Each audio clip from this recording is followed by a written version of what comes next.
यस्य प्रसादात् भगवते प्रसादो यस्य प्रसादान्न कुतोऽपि धयों स्तुवं स्तस्य यशस्त्रिशन्दं वन्दे गुरुश्री चरुणारविन्दम् गौरकृपा घनीभूतं प्रभुं श्रीहरिनन्दनं मम जीवन सर्वस्वं भक्त्यालोभि पुनः पुनः राधा कृपामयं वपुं श्रीगुरुदिनतारकं प्रभुं श्री गौरगोपालं भक्त्यालोमि पुनः पुनः अजानुलम्बितभुजौ कनकावदातो संकीर्तनैकपितरो कमलायताक्षौ विश्वाम्भरौ द्विजवरौ जुगधर्मपालो वंदे जगत प्रियकरो करुणावतारो आनंद लीलामय विग्रहाय हिमाभदिव्यच्छवि सुंदराय तस्मै महाप्रेम रस प्रदाय चैतन्य चंद्राय नमो नमस्ते निरानन्दमिदं सर्वं प्रेमानन्दस्पदे कृतं येन तं सततं वन्दे नित्यानन्दं जगद्गुरुं श्री अद्वैत नमस्तुभ्यं कलिजन कृपानिधे गौर प्रेम प्रदानाय श्री सीतापतये नमो लादिनी स्वरूपाय गौरांग सुहृदाय च भक्त शक्ति प्रदानाय गदाधर नमोस्तुते प्रणमामि श्रीवासं तमोदं पंडितं मुदा श्री गौरांग कृपा पात्रं कीर्तनानंद मानसम गौर प्रेम प्रदावैव सर्वत्र समदर्शिने नारायण सुताय च श्रीमन्नरहरये नमो वरापिरविरामं मृगमदतिलकं कुंडलाक्रांत गंडं कन्याक्षं कुंभकंठं समेत सुभगमुखं साधरेणस्तु वेणुं श्यामं शान्तं त्रिभंगं रविकरो वसनभूषितं वैजयन्त्यां वन्दे वृन्दावनस्थयुवतिशतवृतं ब्रह्मगोपालो वेशम् नमो नलिनो नेत्राय वेणुवाद्य विनोदिने राधाधर सुधापानं शालिने वनमालिने हे कृष्ण करुणा सिंधु दीनबंधु जगत्पते गोपेश गोपिका कांत राधाकांत नमोस्तुते मुखं करोति वाचालं पंगुं लंघयते गिरिं यत्कृपातमहं वन्दे परमानन्दमाधवं तप्तो कांचन गौरांगी राधे वृंदावनेश्वरी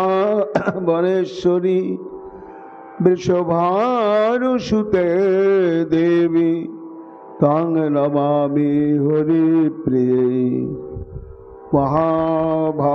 महाभावस्वरूपातं कृष्ण प्रिया बुरीयसी प्रेम भक्ति प्रदे देवी राधिका तं नमाम्यहम् वन्दे नन्द व्रजस्त्रीणां पादरेणुमभिघ्नश यशां घुरि कतद्गीतं पुनाति भुवनत्रयम् अचतुर्वदन ब्रह्मा दिवाहुरपरो घुरि अभालोलोचन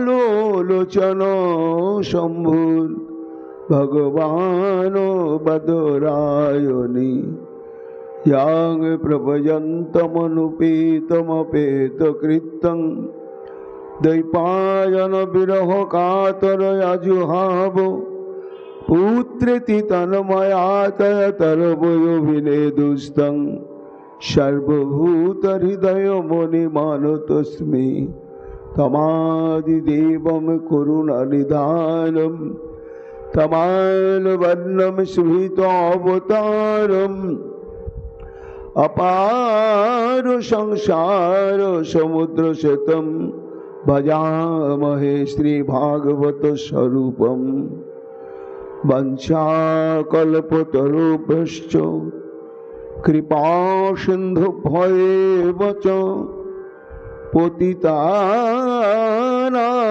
पावनेभ्यो वैष्णवेभ्यो नमो नमो जय रूप सनातन भट्ट रघुनाथ श्रीजीव गोपाल भट्ट दासेर रघुनाथ भक्ति भरे बंदी छय गोसाइर चरण जहाँ हईते विघ्न नाशे अभीष्ट पूरण जय गौर भक्तवृंद गौर जाদের प्राण सबे मिले देह मोरे निताय गौर भक्ति दान निताय गौर हरि बोल निताय गौर हरि बोल हा निताय गौर हरि बोल जय जय निताय गौर हरि बोल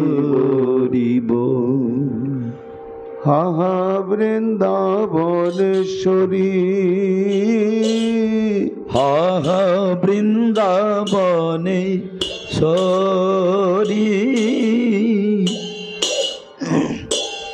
हा हा वृंदावनेश्वरी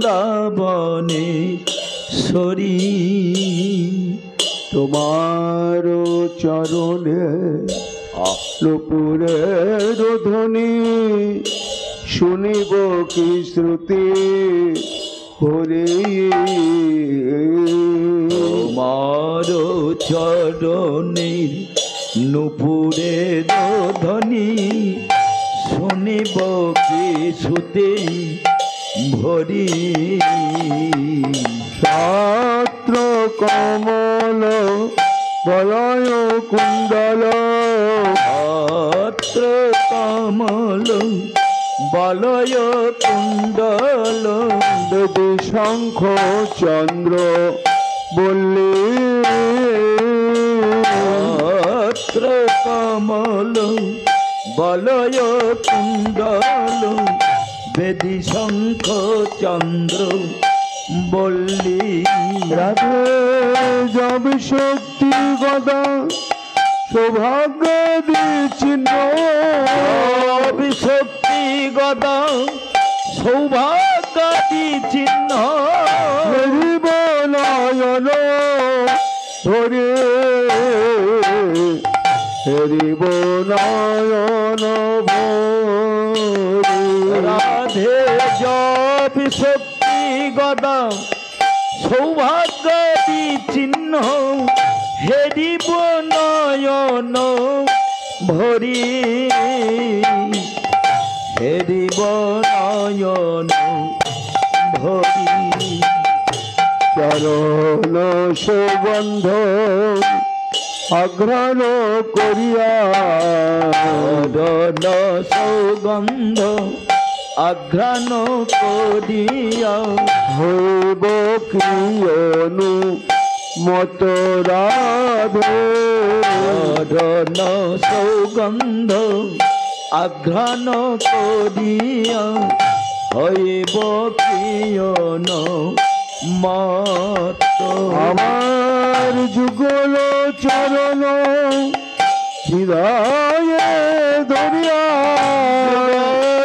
চরণ হৃদয়ে ধরিয়া জুড়াব তাপিত চিত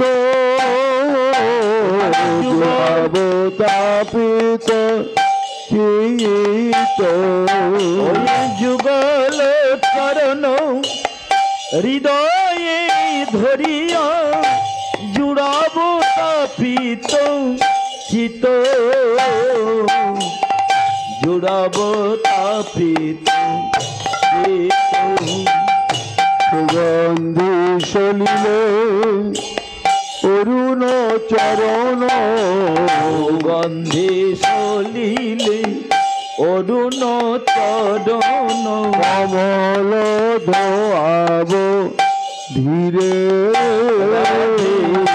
গন্ধে সলিলে অরুণ চরণ কমল ধোয়াব ধীরে রাধে সে চরণ অমৃত পান করি কবে চরণ অমৃত পান করি কবে হাসিব আনন্দ নিরে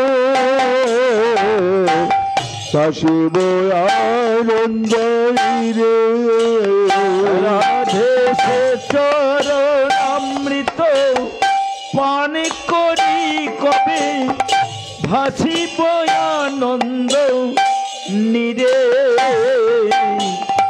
ভাসিব আনন্দ নিরে রাধে রাধে বলি প্রাণামা বলি রাধে রাধে বলি তোয়া নামা বলি গাইব উচ্চ স্বরে রাধে রাধে বলি তোয়া নামা বলি গাইব জয় সরে রাধে নামের সহিতে এমন পরাণ সহিতে এমন পড়ানো রাধে যাবে তুয়া পদ তলে যাবে তুয়া পদ তলে রাধে নামের সহিতে এমন পড়ানো যাবে তোমা পদ তলে যাবে তো পদ তলে শৈলেন্দ্র মুকুট মণি গোবর্ধন লেন্দ্র মুকুট মণি গোবর্ধন তাতে নিবাস করি রাধে শৈলেন্দ্র মুকুট মণি গোবর্ধন তটেতে নিবাস করি রাধে কৃষ্ণ দাসের অভিলাষ মনে দাসের অভিলাষ মনে পূর্ণ করো প্রাণেশ্বরে পূর্ণ করো প্রাণেশ্বরে কৃষ্ণ দাসের অভিলাষ মনে পূর্ণ করো প্রাণে সরি পূর্ণ করো প্রাণে সরি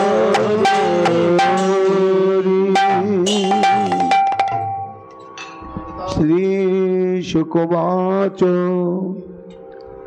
অন্তর্হিতে ভগবতী সহসৈব ব্রজাঙ্গনা আতপং স্তমক্ষণা করিন্ন ইব যুতপম। জয় রাধে। সর্ববেদান্ত সার পুরাণ চক্রবর্তী শ্রী শ্রী ভাগবত মহাপুরাণে দশম স্কন্ধে 30 সংখ্যক অধ্যায়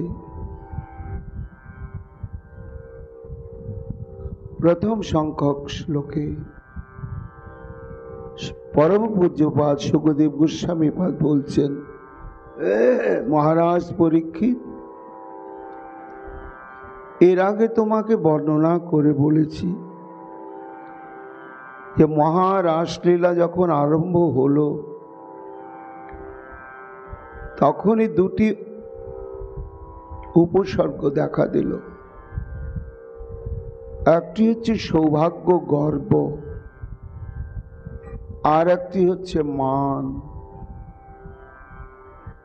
এই সৌভাগ্য গর্বরূপ তরঙ্গ আর মানরূপ তরঙ্গ এমন উথাল পাথাল ভাবে ব্যক্ত হয়ে চঞ্চল করে তুলল পরিবেশকে। শ্রী ভগবানের যে সম্যক সার বাসনা শ্রী রাসলীলা, এই রাসলীলা হচ্ছে ইচ্ছাময় লীলা পুরুষোত্তমের সর্বশ্রেষ্ঠ একমাত্র বাসনা, মহারাসলীলা।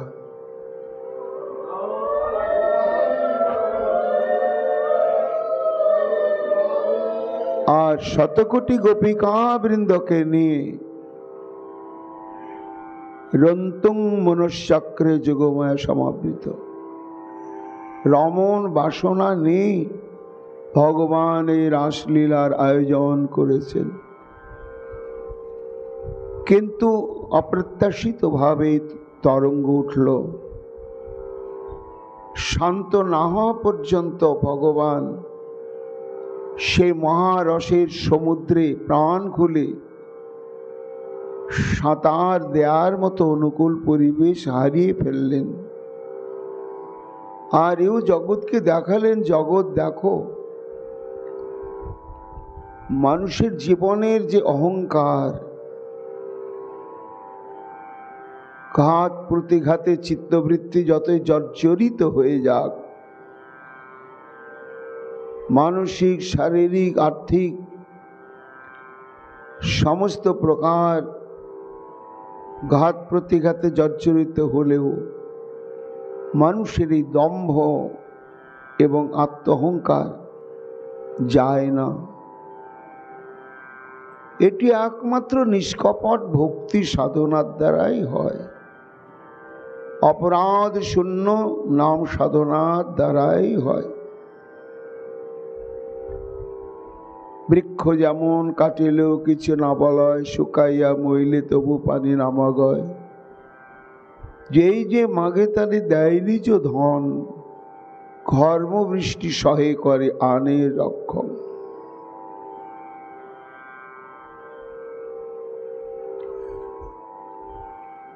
বৃক্ষ সম সহিষ্ণুতা বৈষ্ণব করিব, তারণ ভৎসনে কারে কিছু না বলিব।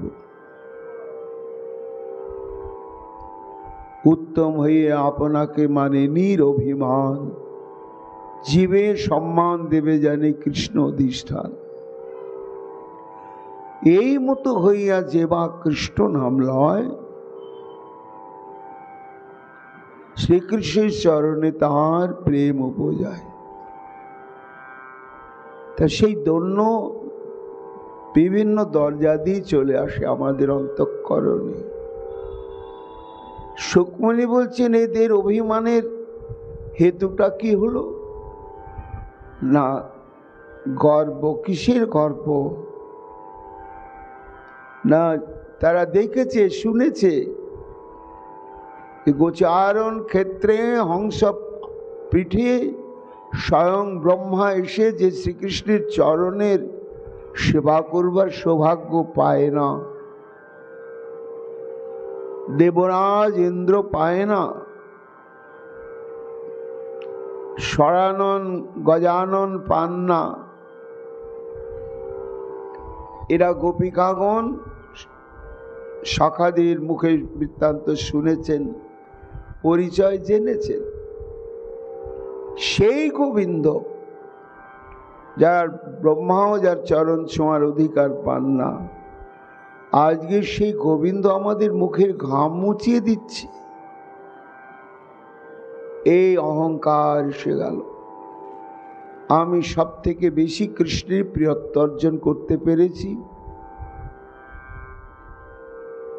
প্রত্যেকটি গোপীর অন্তঃকরণে এটা এসে গেল। আর যারা বামা স্বভাববতী তাদের এসে গেল মান। কেন না, যখন দেখছেন প্রত্যেকটি গোপীর পাশে পাশেই শ্রীকৃষ্ণ বিহার করছেন, তার কণ্ঠ জড়ায় ধরে আবার সেই গোপীর কাছেও আছেন, তখন তার মান হয়ে গেল। কেন? কৃষ্ণ আমার, কৃষ্ণ আমারই থাকবে, ভাগ হয়ে আর কারো কাছে যাবে না। গেল কেন? এই মান। তাই ভগবান দেখলেন যে এই মানকে প্রসাদন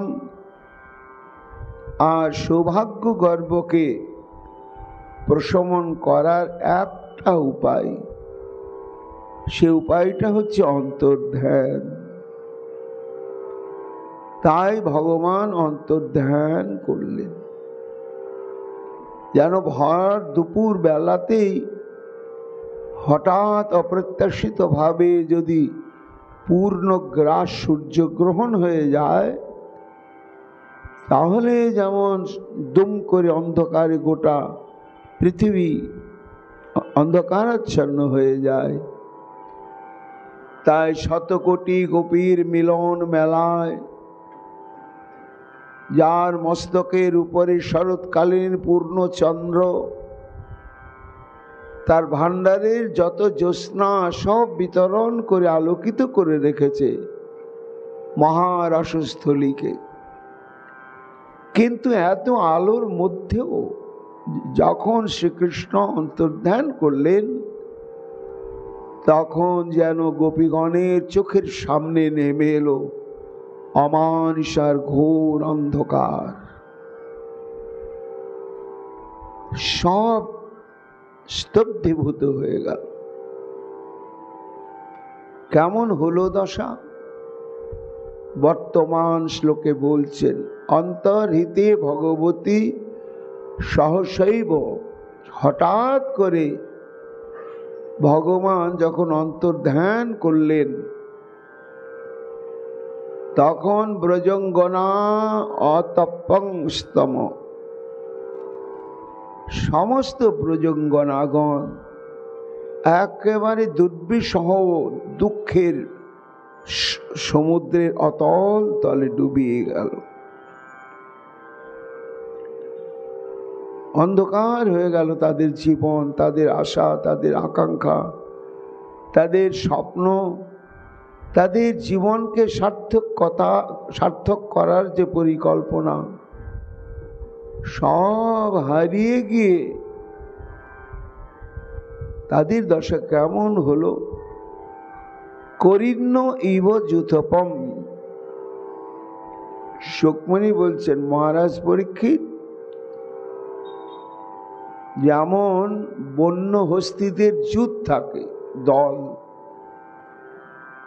এক একটা দলে দলপতি একটাই হস্তি থাকে, আর তার সঙ্গে দলে অনেক অনেক হস্তিনী থাকে,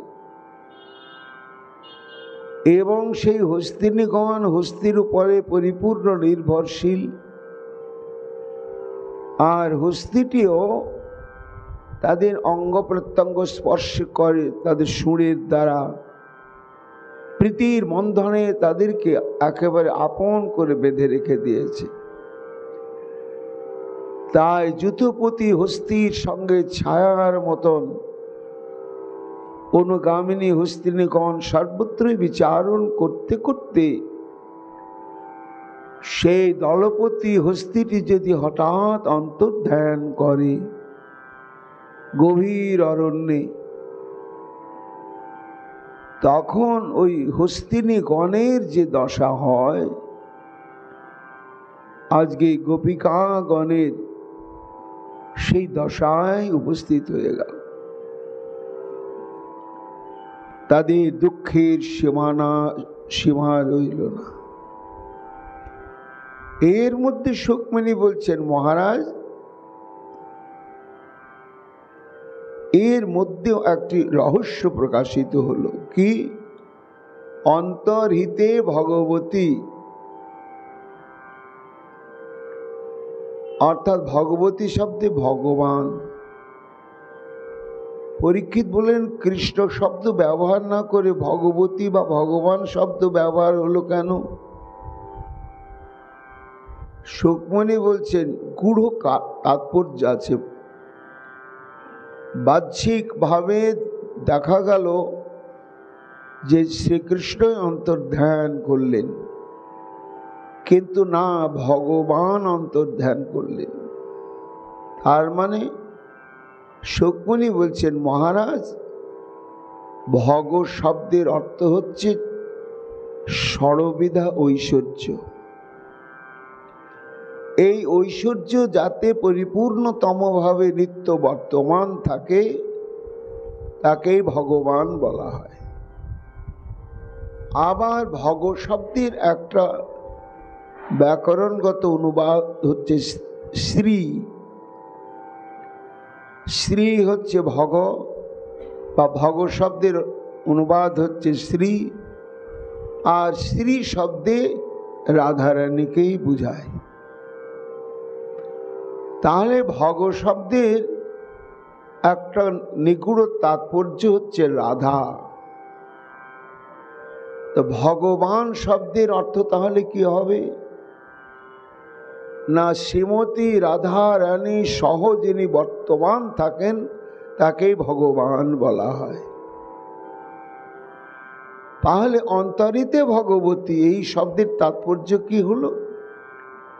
না, শ্রী গোবিন্দ আমার একা অন্তর্ধান করলেন না, শ্রী অর্থাৎ রাধারানীকে নিয়েই অন্তর্ধান করলেন। এই ভগবতী শব্দের অন্তরালে এ একটি তাৎপর্য, এবং সমস্ত গোপীগণের বিরহের বেদনায় তারা কাতর হলেও একমাত্র ললিতা, বিশাখাদি শ্রীমতী রাধারানীর যারা অত্যন্ত নিকটস্থা সখীবৃন্দ, তারা বুঝলেন যে শ্যাম আমাদের রাধারানীকে নিয়ে অন্তর্ধান করেছেন। তো তাদের জ্যোতিষ্বরীকে নিয়ে অন্তর্ধান করেছেন, এটা যেমন তাদের কাছে একটা আনন্দের সংবাদ। আবার রাধারানীকে একা নিয়ে চলে গেলেন, তার সঙ্গে কেউ থাকলো না। আর আমাদের যুগল সেবাই জীবনের ব্রত, আমরা যুগল সেবা থেকে বঞ্চিত হয়ে গেলাম। এই যুগল সেবার বঞ্চনার কথা ভেবে তখন রাধারানীর পক্ষের সখীবৃন্দ তারাও শোকাকুল হয়ে পড়লেন। তাদের অন্তরের যে বিরহ শোক, সেটা বাড়তে বাড়তে কেমন অবস্থা আনলে। গত্তানুরাগস্মিত বিভ্রমেক্ষিতৈ মনোরমালাপ বিহার বিভ্রমৈ আক্ষিপ্ত চিত্তা প্রমোদা রমাপতে স্তাস্তা বিচেষ্টা জগৃহস্তদাতেমিকা।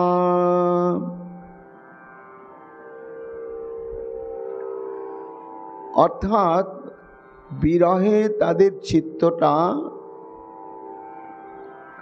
কৃষ্ণের প্রতি এত একাগ্র হয়ে গেল যে তাদের চিন্তা ভাবনা বুদ্ধিবৃত্তি আর অন্য কোনো বস্তু ব্যক্তি স্থান আর নিতে পারছে না। মন এক কৃষ্ণময় হয়ে গিয়েছে তাদের। এক একে যখন শ্রীকৃষ্ণ উপেক্ষা বাণী বলতে বলতে তাদেরকে একেবারে দূরে ঠেলে দিচ্ছিলেন, তারপরে আবার যখন গোপীগণ এমনভাবে প্রত্যুত্তর দিলেন, শ্রী ভগবান আদর করে তাদের কাছে টেনে নিয়ে যে যে প্রকার প্রেম ব্যবহার প্রকাশ করেছিলেন, বিরহের তাপে তাপে গোপিকাগণের অন্তঃকরণে ভগবানের সেই সেই সব লীলা বিলাস, হাসার ভঙ্গি, কটাক্ষ, চাহনি এবং মনোরম আলাপ বিহার বিভ্রমে, মনোরম মনোরম আলাপ করতেন গোবিন্দ আমার, করেছিলেন। সেই সব কথা তাদের অন্তঃকরণে জেগে উঠল। কি মনোরম আলাপ করেছিলেন না, টিকাকার গোস্বামীগণ বলছেন যে ভঙ্গি করে গোপীকে বলছেন শ্রীকৃষ্ণ, ওই স্থল কমলিনী অতি তৃষ্ণাতুরার্তায় মধুপায় সমকরন্দং দাস্যসি নবা। একে তো উপেক্ষা পানি তো বলে তাদেরকে বিধ্বস্ত করে দিয়েছেন, তারপরে প্রাণ খোলাভাবে যখন তাদের সঙ্গে মিলন শুরু হলো, তখন প্রস্তাব দিচ্ছেন গোবিন্দ গোপীগণকে, কি ওই স্থল কমলিনী, হে কমলিনী, অতি তৃষ্ণার্তায় মধুপায়। এই নিজেকে দেখিয়ে বলছেন, এই অত্যন্ত তৃষ্ণায় কাতর এক ভ্রমর, তোমরা তো পদ্মিনী, তা পদ্মিনী তোমাদের বুক ভরা মধু, আর পাশে একজন ক্ষুধার্ত ভ্রমর, তাকে কেন তোমরা মধু প্রদান করছো না? মনোরম আলাপ গোবিন্দের উপেক্ষা বাণী বলার পরে যখন গোপীদের সঙ্গে প্রথম মিলিত হয়ে কথা বলতে শুরু করেছিলেন, এইভাবে কতগুলো মনোরম আলাপ করেছিলেন। কেন মধু পান করাচ্ছ না ক্ষুধার্ত ভ্রমরকে? তখন গোপী বলছেন, ভো ভ্রমর পদ্মিন্না পতি সূর্য এব নতু ভ্রমর তৎকথং তাং সংশয় মধু পায়স্যতি। বলে, ওহে ভ্রমর শোন, পদ্মিনীর স্বামী হচ্ছে সূর্য, এই জন্য ভ্রমর তো তার স্বামী নয়, সেই জন্য যদি মধু পান করাতেই হয় তাহলে পদ্মিনীর যে পতি তাকেই পান করাবে, অন্যকে কেন করাবে? এই কথা গোপী যখন বলছেন, তখন শ্রীকৃষ্ণ পাল্টা উত্তর দিয়ে বলছেন, ভো পদ্মিনী পদ্মিনীনাং ভবতীনাং স্বভাব এবায়ং। আমার, তোমরা তো পদ্মিনী, পদ্মিনীগণের যে আসল স্বভাবটি কেমন আমার খুব ভালো জানা আছে। যদি বলো কি জানা আছে? হে যত্তা শপতিং সূর্যং শিয়ং মধু নৈব পায়ন্তি কিতুপতিং ভ্রমর মেতপেতা। আমার খুব জানা আছে যে ভ্রমর পদ্মিনীরা সূর্য তার পতি বটে, কিন্তু মধু কোনোদিন সূর্যকে পান করায় না, উপপতি ভ্রমরকেই পান করায়। কাজেই তোমরা কেন মিছিমিছি এমন বিচারবোধের তর্ক তুলছ? এই সমস্ত মনোহর বাক্য হয়েছিল প্রথম মিলনের সময়। আবার আরো মনোহর বাক্য হয়েছিল, এবং বা আং জানাবে মত সবে পস্থ নিপতরুতলং গচ্ছন্তি ত্বং মহাদর্পক সর্প অদশত তদ বিসংতে বক্ষস্থল পর্যন্ত মুদসারপদ। রঙ্গ করে কৌতুক পরিহাস বিশারদ গোবিন্দ আমার কোনো গোপীকে বলছেন যে, গোপী, আমি খুব ভালোভাবে জানতে পেরেছি আমি যেখানে রয়েছি কেলি কদম্বের তলে, এটা তো বন, আর এদিক দিয়েই তুমি গমন করছিলে, সেই সময় একটা মহা ক্রূর সর্প তোমাকে দংশন করেছে, আর বিষটা পায়ে দংশন করেছে, কিন্তু বিষটা উঠতে উঠতে তোমার বক্ষ পর্যন্ত উঠে গিয়েছে। এইবার বিষের জ্বালায় জর্জরিত তোমার প্রাণান্ত দশা, আর তুমি আমাকে দেখছো এবং তুমি জানো যে আমার নাম কালীয় দমন।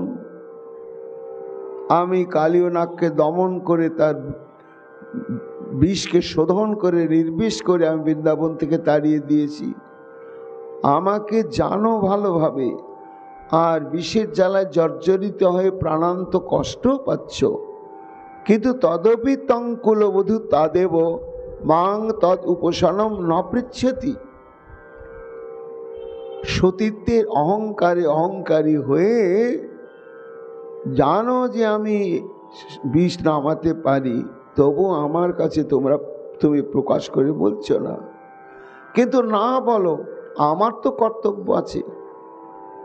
তদহম দয়ালুত্তাৎ স্বয়মেব তদন্তিক মিত্ত তদ বিষ উপশমনকম মন্ত্রং পঠং করতল ভ্যাং তদ অঙ্গং সংঘট্টয়ামি। এই যে আমি পরের দুঃখ সইতে পারি না দেখে, বুঝলে গোপীগণ, তাই লজ্জায় সংকোচে আমাকে না বলো, কিন্তু তোমার দুঃখটা দেখে আমার ভীষণ কষ্ট হচ্ছে, আর আমি হলাম সাপের ওঝা, সর্প বিশারদ। তাই এক্ষুনি তোমার নিকটে গিয়ে, এই যে বক্ষস্থল পর্যন্ত বিষটা উঠেছে তো, তাই মন্ত্র পড়ে পড়ে তোমার বক্ষস্থলের সন্ধিস্থান আমি সংবর্ধন করে বিষটাকে নামিয়েই দেব। তুমি লজ্জা করো না। মনোহর বাক্য এইসব ঘটনা হয়েছিল। তার উত্তরে গোপী কি বলেছিল? বলে, ভো ভো জাঙ্গলিক ন মাং সর্পদশাৎ। বলে, হে কপট সর্প বিশারদ, ওটা অনুমান করে তুমি বলছো আমাকে সর্পে দংশন করে নাই। যাং সর্ব দশন্তিন নু তদ গাত্রমেব করতলভ্যাং সংঘট্টয়। খুঁজে খুঁজে দেখো কাকে সর্পে দংশন করেছে আর বিশেষ জর্জরিত হচ্ছে কে, তাকে গিয়ে আচ্ছা করে তুমি মন্ত্র পড়ো, ঝাড়ফুঁক করো, সংবর্ধন করো, যা তোমার ইচ্ছা করোগে। গোবিন্দ বলছেন, ভূ কুলাঙ্গনে তদীয় গদ গদস্বরা দেব বিষজ্বালা কুলোত্তং তব গায়তে। তুমি আমার কাছে গোপন করছো? আমি তোমাকে দেখেই বুঝেছি যে ভয়ঙ্কর ভাবে তোমার শরীরে বিষক্রিয়া আরম্ভ হয়ে গিয়েছে। যদি বলো তার প্রমাণ কি? ওই যে তদীয় গদগদ সরা দেব। স্পষ্টভাবে বাক্য বলতে পারছ না। কেন পারছে না? না, গোবিন্দের সান্নিধ্য প্রাপ্ত হওয়ার ফলে গোপিকাগণের আনন্দজনিত সাত্ত্বিক বিকার, এই জন্য গদগদ কণ্ঠ। আর সেটাকেই উপলক্ষ করে গোবিন্দ বলছেন যে বিষের জ্বালায় আক্রান্ত হয়েছ বলেই এরকম ভাবে তুমি গদগদ কথা বলছো। তা দেখো আমার সামনে এইভাবে তুমি বিষের জ্বালায় জর্জরিত হতে হতে মৃত্যুবরণ করবে, আর এই নারী বধের ভাগীটা তো আমিই হব।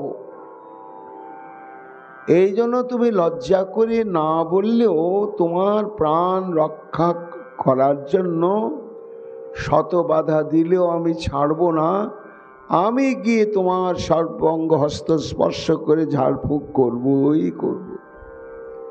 সুকমণি বলছেন, মহারাজ শ্রীকৃষ্ণ অন্তর্ধান করার পরে বিরোহিণী গোপিকাগণের মনের মধ্যে কৃষ্ণের এই সমস্ত মনোহর বাক্যালাপের স্মৃতিটা জেগে উঠল। তারপরে তিনি কেমন হাস পরিহাস করতেন, কেমন ভাবে তাকাতেন। বিভ্রময় মেক্ষিত মনের আলাপ ও বিহার ও বিভ্রময়, তাদের চিত্ত একেবারে তন্ময়ত্ব হয়ে গেল। তাস্তা বিচেষ্টা যোগ্রস্তদাত্মিকা, তখন কৃষ্ণগত প্রাণ হয়ে তারা যেন কৃষ্ণই হয়ে গেলেন, কৃষ্ণ ভাবেরই অনুকরণ প্রকাশ করতে লাগলেন। তারপরে কি অবস্থা হলো জানো মহারাজ? গতি স্মিত প্রেক্ষণ ভাষণাদিষু প্রিয়া প্রিয়স্য প্রতিরূঢ়মূর্তয় অসাবহং তিত্ত বলাস্তদাত্মিকা নৈবেদিষু কৃষ্ণ বিহার বিভ্রমা।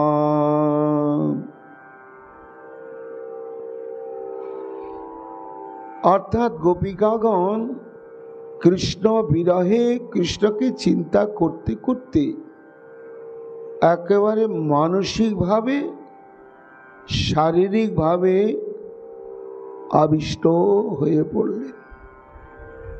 প্রথম তাদের মন বা চিত্তবৃত্তি আবিষ্ট হলো, তখন মনে মনে কৃষ্ণের লীলা ছাড়া কিছুই তারা দেখতে পাচ্ছেন না, কৃষ্ণের কথা ছাড়া কিছু শুনতে পাচ্ছেন না। এইভাবে মনটা কৃষ্ণময় হয়ে গেল। তারপরে আরো সূক্ষ্ম অবস্থা ধারণ করলে মহারাজ পরীক্ষিত। প্রথমে মন যখন কৃষ্ণময় হয়ে গেল, তখন ভাবন মাদে গোপীগণ বলে পরস্পর, যার জন্য কাঁদো এবে আমি সে নাগর। তখন তাদের শরীরটাতেও আবেশ চলে এলো। মনের আবেশ যখন শরীরে সঞ্চারিত হয়ে গেল, তখন তারা আমি কৃষ্ণ এইরকম অভিমান প্রকাশ করতে লাগলেন। কোন গোপী কৃষ্ণ কৃষ্ণ হা কৃষ্ণ দেখা দাও, হা কৃষ্ণ দেখা দাও বলে মাটিতে পড়ে মুখ ঘর্ষণ করছেন। আবার কোন গোপী গিয়ে বলছেন, এই তো আমি কৃষ্ণ, এই তো আমি কৃষ্ণ, তোমার সম্মুখেই রয়েছি, তুমি এমন করে কাঁদছো কেন? অর্থাৎ কৃষ্ণকে ভাবতে ভাবতে তাদের মনটা শুধু কৃষ্ণময় হলো না, তাদের শরীরটাও কৃষ্ণময় হয়ে কৃষ্ণ অভিমান প্রকাশ করতে লাগলে। এসো তবে প্রিয়াগণ যতনে সেব মোরে, নাহি পাবে দুঃখ পাবে আনন্দ অন্তরে। তখন আমি কৃষ্ণ এই অভিমানে বলছেন, এই তো আমি আছি গোপীগণ, আমার জন্য তোমরা এত বিরাহাতুর হয়ে কাঁদছো কেন? আমাকে সেবা করো, আমার প্রতি তোমাদের বিরহ যন্ত্রণা প্রশমন হয়ে যাবে। এই বলে তারা অভিমান প্রকাশ করতে লাগলেন। শত কোটি গোপী, আবার কোন কোন গোপী হা কৃষ্ণ গোবিন্দ বলে উচ্চস্বরে আর্তনাদ করতে লাগলেন। গায়ন্ত উচ্চৈরমুমেব সংহতা বিচক্ষুরুন্মত্তকবদ বনাদ বনম প্রাপুর্য আকাশবদ অন্তর্নং বহি ভূতেষু সন্তং পুরুষং বনস্পতে। শোকমুনি বলছেন, মহারাজ, গায়ন্তং উচ্চৈ রমবেব সংহতা, আবার কখনো কখনো তারা ভাবলে যে না, আমরা কৃষ্ণহারা গোপী, কৃষ্ণ নয়। ওই অভিমান আবার ফিরে এলো, আমরা কৃষ্ণের গোপী। যখন অভিমান ফিরে এলো তখন কৃষ্ণ বিরহের অভিঘাত এমন প্রবল হয়ে গেল যে সহ্য করতে না পেরে তারা উচ্চস্বরে আকাশ বাতাস মুখরিত করে হা কৃষ্ণ হা কৃষ্ণ হা কৃষ্ণ বলে আর্তনাদ করতে লাগলে, এবং একা একা নয়, সম্মিলিতভাবে। এইভাবে অনেকক্ষণ ক্রন্দন করার পরেতে তখন তাদের মনে হলো যে ও যদি আমাদেরকে দেখা না দেয়, এটাই যদি ওর সংকল্প থাকে, তা আমরা এখানে কাঁদতে কাঁদতে কাঁদতে কাঁদতে যদি দেহ ত্যাগও করে ফেলি তা আসবে না। আর কৃষ্ণ না হলে তো আমরাও প্রাণে কেউ বাঁচব না। চাই কৃষ্ণকে, আমাদের চাই। তখন কিছুক্ষণ উচ্চস্বরে কৃষ্ণের নানাবিধ মহিমাকে স্মরণ করে তারা গান গাইলে। গান গাওয়ার পরেতে তখন কৃষ্ণের কোনো সাড়া না পেয়ে এবার ধীরে ধীরে অনুসন্ধানে বেরিয়ে পড়লেন। এখানে বেরিয়ে পড়লেন কেমন ভাবে? শোকমণি বলছেন উন্মত্তকবৎ। তা উন্মত্তক মানে হচ্ছে কি, উন্মাদ হয়ে গেল। কেমন উন্মাদ? জড় জগতে যে উন্মাদ হয়ে গেলে সেই রকম? বলে না না, জগতের উন্মাদটা একটা ব্যারাম। বায়ু কুপিত হলে, মনের ভারসাম্য হারিয়ে গেলে তখন মানুষ পাগল হয়ে যায় বা উন্মাদ হয়। এই উন্মত্ততা, এই পাগলামির মধ্যে কৃষ্ণ সম্বন্ধ বা কৃষ্ণ প্রেম ভক্তির কোনো সম্বন্ধই নেই। কিন্তু তীব্র কৃষ্ণ বিরহে ওই প্রমত্ত দশা আসে। শাস্ত্র বলছে কৃষ্ণ বিরহে যদি কেউ এইভাবে প্রমত্ত দশা প্রাপ্ত হয়, তাহলে তাকে দর্শন করলেও মহাপতিত পাষণ্ডীর হৃদয় কৃষ্ণ প্রেমের উদয় হয়ে যাবে।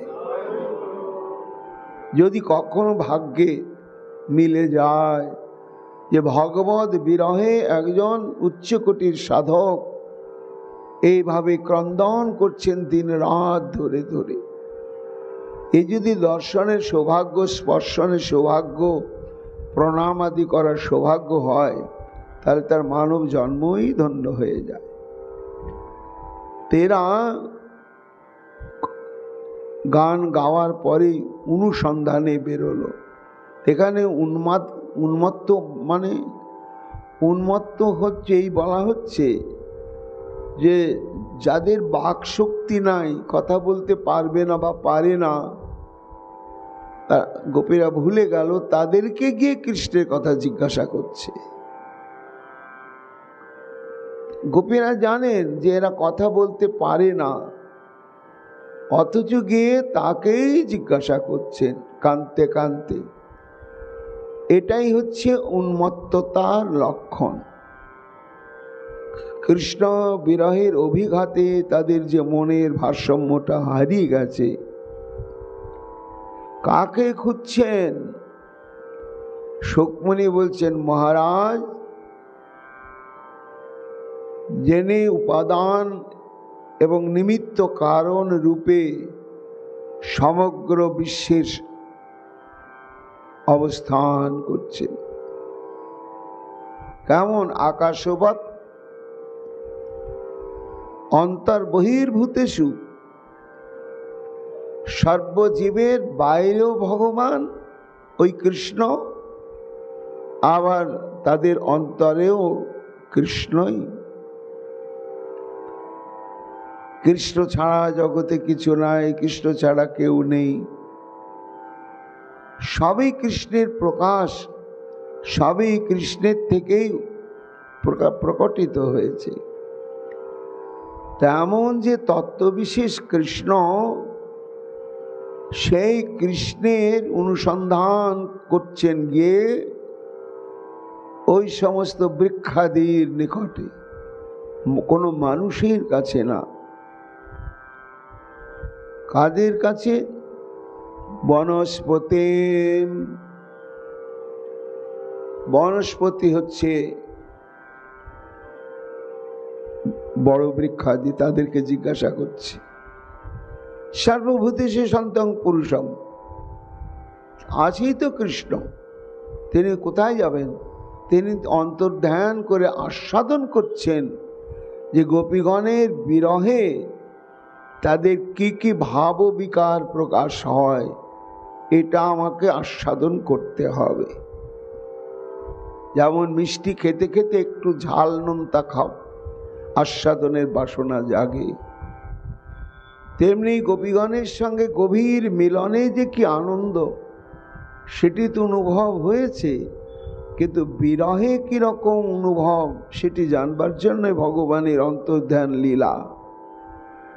তা লীলা করে তিনি কোথায় অন্তর্ধ্যান করবেন? তার বাইরে আর কিচ্ছু তো নেই, তিনি অনন্ত কোটি ব্রহ্মাণ্ড রূপে প্রকটিত হয়ে আছেন। তা যিনি সর্বত্র সর্বভাবে অবস্থান করছেন, আজকে কৃষ্ণ বিরহে বিরহিণী গোপিকাগণ তাকে অনুসন্ধান করছে পাগলের মতন। অনুসন্ধান করতে করতে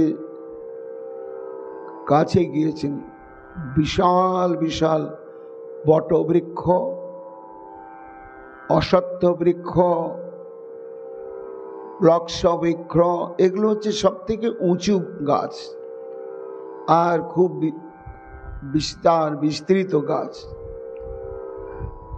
এরা অনেক উঁচু পর্যন্ত ওঠে আর অনেক দূর পর্যন্ত শাখা বিস্তার করে।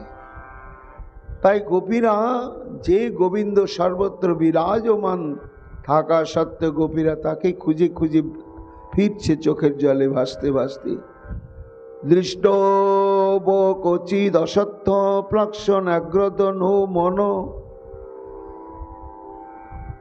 নন্দ শুনুর গত হৃত্বা প্রেম হাসাব লোকনয়ে। কোন গোপী বলছেন, দেখ ওই যে আকাশ ছোঁয়া বড় বড় গাছগুলো দাঁড়িয়ে আছে, এত দূর উঁচু পর্যন্ত ওরা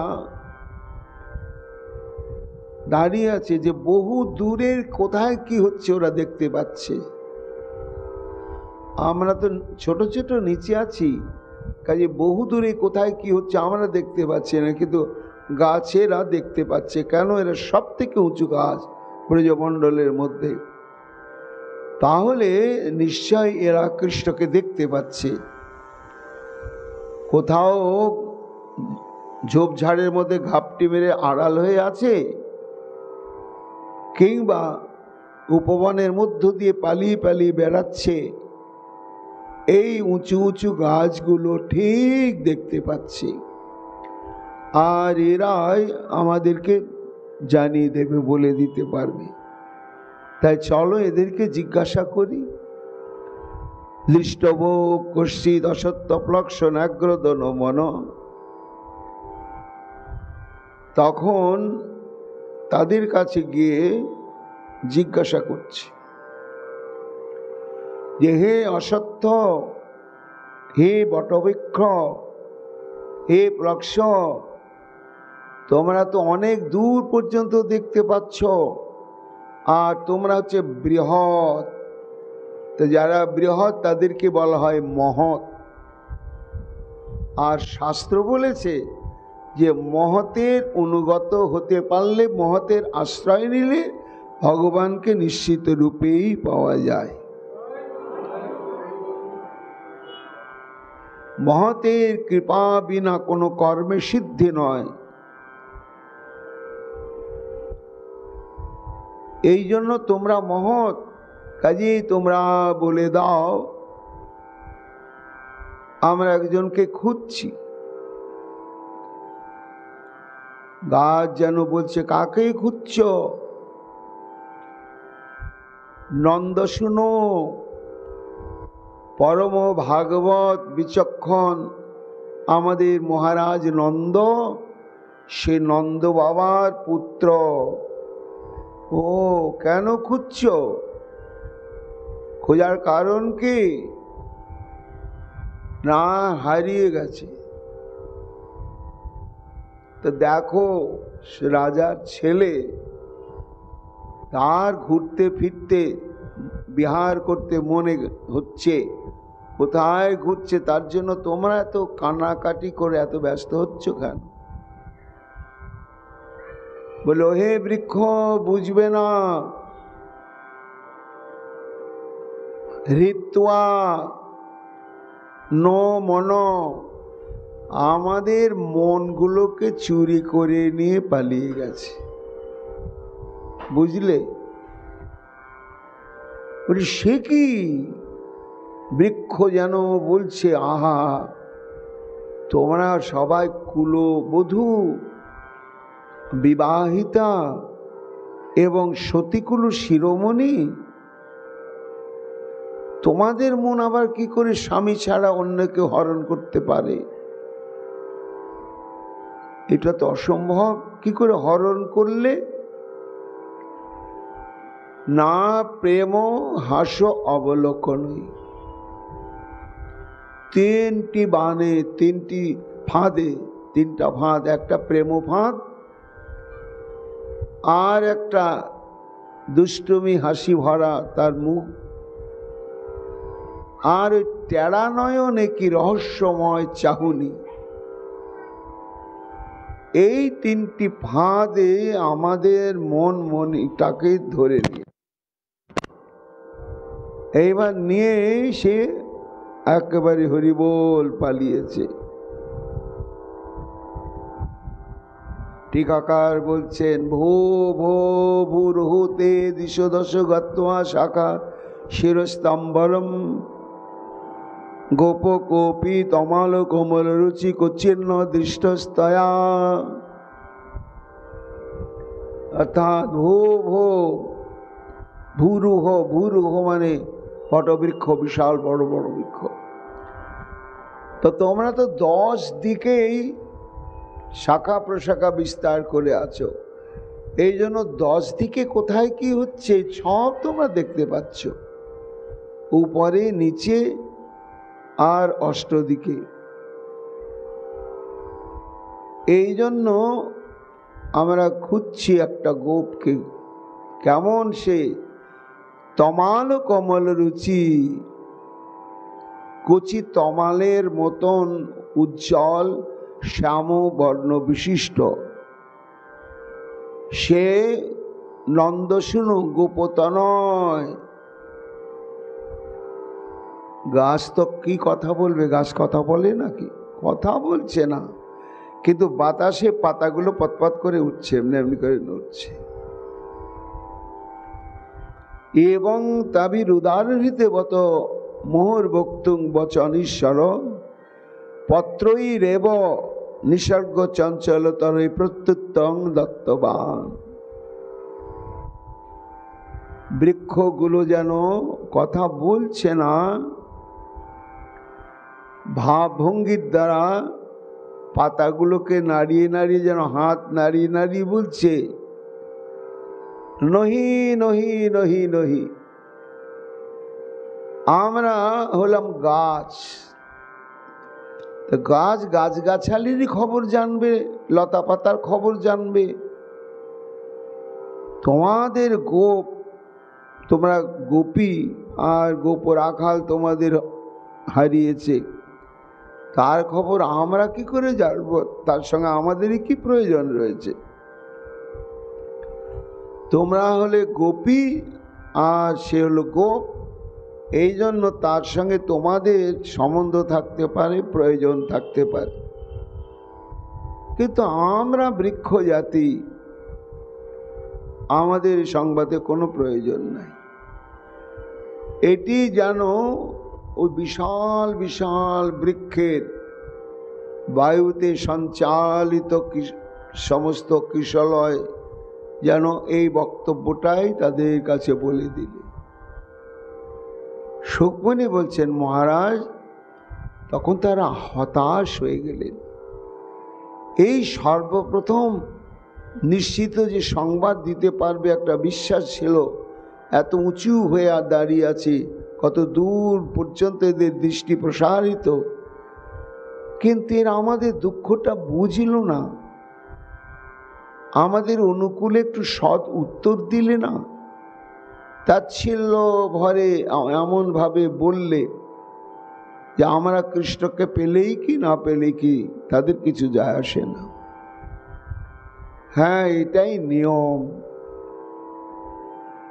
যারা যে কোনো দিক থেকে ধনে, বিদ্যায়, বুদ্ধিতে, জ্ঞানে, সৌন্দর্যে, অর্থবিত্তে যখন খুব বড় হয়ে যায়, তখন ছোটদের প্রতি আর দৃষ্টি থাকে না, তাদের প্রতি স্নেহ করুণা এটা থাকে না। তাই এদের হয়েছে, এদের বৃক্ষগুলোর হয়েছে, তাই আমাদের হিসাবটা পাল্টে গেল। যে যত বড় সে তত বড় মহৎ, আর তাদের আশ্রয় নিলে নিশ্চিত গোবিন্দ পাওয়া যাবে। কিন্তু হায়, এরা বড় বটে, কিন্তু উদারতাবিহীন চিত্তবৃত্তি হবেই না কেন? হাতি যখন রাস্তা দিয়ে চলে, একটা পিঁপড়ে যদি হাতিকে ডাকে, পিঁপড়ে শুনতে পাবে? হাতি শুনতে পাবে? পিঁপড়ের যদি কিছু সমস্যা দেখা দেয়, হাতি ভাই আমার সমস্যা সমাধান করে দাও, হাতি কি শোনে না গুরুত্ব দেয়? বলে আমি হাতি, তুমি পিঁপড়ে, তোমার মতো তুমি থাকো। তো যারা একেবারে বড় হয়ে যায় সখীরে, তারা ছোটর মর্ম বেদনা বোঝে না। এই জন্য এরা এই অহংকারের এমন উঁচু শাখায় বসে আছে যে আমাদের বেদনা এরা বুঝলেই না, এবং আমাদের মর্ম বেদনা না বুঝে কোনো উত্তর সান্ত্বনা বাক্যটুকুনও বললে না। সুখমণি বলছেন, মহারাজ এই যে বৃক্ষের নিকটে বার্তা জিজ্ঞাসা, এবং বৃক্ষ তো কথা বলতেই পারে না, উত্তর দেবেই বা কি করে? কিন্তু তবুও তাদের কাছ থেকে যে উত্তর প্রত্যাশা এবং উত্তর প্রাপ্ত না হওয়ার জন্য তাদের যে মনোক্ষেদ, এটাই হচ্ছে উন্মাদের লক্ষণ। কোনো সুস্থ বুদ্ধি সম্পন্ন মানুষ কোনো গাছের সঙ্গে কথা বলবে না, তার কাছে কিছু সিদ্ধান্ত জিজ্ঞাসা করবে না। কৃষ্ণ বিরহ এদেরকে এমন স্তরে নিয়ে গিয়েছে যে তখন বৃক্ষ কথা বলতে পারে, বৃক্ষের মধ্যে সমবেদনা বোধ রয়েছে। গোপিকাগণের অন্তঃকরণে এই বিশ্বাসটা তখন বদ্ধমূল হয়ে আছে। তাই তারা বড় আশা নিয়ে ওই বৃক্ষের কাছে গিয়ে জিজ্ঞাসা করেছিলে, কিন্তু হায়, বৃক্ষের তো বাক শক্তি নাই, আর অনুভূতি শক্তিও নাই। তাই আপন ভাবেই তার পাত্রাবলী সঞ্চালন করছেন, আর গোপিকাগণ যেন বুঝছেন, ও হাত নাড়িয়ে বলছে আমরা জানি না, জানি না, জানি না, জানি না। তাহলে কি হবে? বলে না না, বৃন্দাবনে এরকম বৃহৎ বা মহৎ যারা রয়েছে সখীগণ, তাদের কাছে আমরা আর যাব না। তারা মহত্বের বা বৃহত্বের অহংকারে এমন ভাবে তারা বেভুল হয়ে রয়েছে যে সমবেদনা বলতে কিছু নেই, এবং আমাদের মনের ব্যথা তারা বুঝবেই না, প্রতিকারের জন্য কোনো ব্যবস্থাও করবে না। চলো তাহলে আমরা অপেক্ষাকৃত যারা একটু ছোট,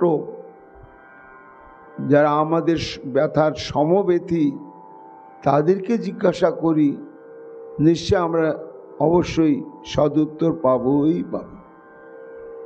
এই বলে গোপিকাগণ কান্তি কান্তি অপেক্ষাকৃত ছোট ছোট বৃক্ষের দিকে অগ্রসর হলেন, এবং তাদের সঙ্গে আবার কি কথোপকথন করলেন, এবং এটি চৈতন্যদেব গম্ভীরা লীলায় আস্বাদন করলেন। আগামীকাল আমরা সেই প্রসঙ্গে শ্রবণ কীর্তন করব। এখনকার মতো ভাগবতী কথা এইখানেই আমাদের বিশ্রাম লাভ করছে। নিতাই গৌর হরি বল, গৌর হরি বল।